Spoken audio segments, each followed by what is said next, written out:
Ang kanding mo'y nahimong puhunan sa paglambo sa kinabuhi sa mga taga Sitio Medal, Barangay Palao, Libungan, North Cotabato.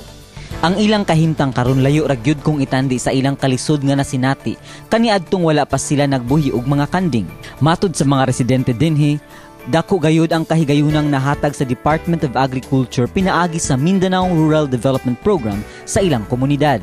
Matapos ang pipila ka konsultasyon Disyembre sa tuig 1999 sa unang hugna sa programa, nadesisyonan sa ilang organisasyon nga iduso ang proyektong goat racing.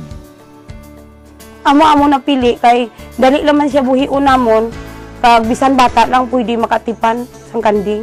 Kaya ang amon area wala pa man sing dagan damo pa man mga hilamon kag wala gamay lang karabaw sa mga tao. Ti siling kudo kulang man ang amon mga income mayo kay mag-project kami sang kanding. Ang ilang organisasyon ni dawat og 148,000 nga kantidad isip pondo sa ilang giduso nga proyekto. Ang maong kapital ilang gipalit og 51 ka mga kanding o giapod-apod sa 17 ka mga unang miyembro niini kon first in line beneficiaries.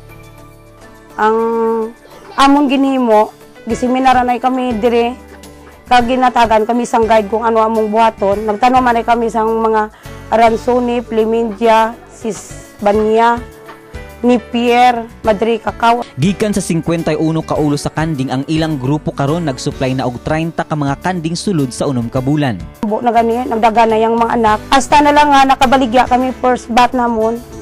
Daw 48 ka bilog. Natala sa ilang listahan nga sobra na 5 kagatos ka kanding ang ilang nabaligya sa lungsod sa Libungan ug sa kasikbit nga lungsod sa Midsayap.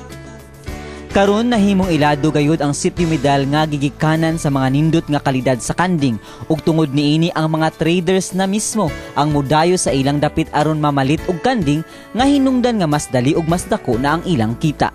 Tungod sa maong panginabuhi ang gihatag sa lokal nga panggamhanan, pipila sa mga miyembro nakapaeskwela na sa ilang mga anak hangtod kolehiyo, ang uban nakapamalit na usab og yuta ug uban pang kabtangan.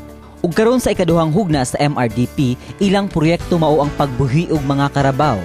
Ug ilang dakong panghinaot nga ang maong proyekto mulambo sama sa paglambo sa ilang naunang proyekto.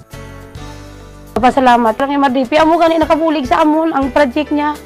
Piling ko nga dako ginubulig sa MRDP kay tuna nga ay pa na ang project. Abo kaluoy lang kami Mao ka na ang MRDP update kauban ang InfoAce team kini si Sherwin Manuel.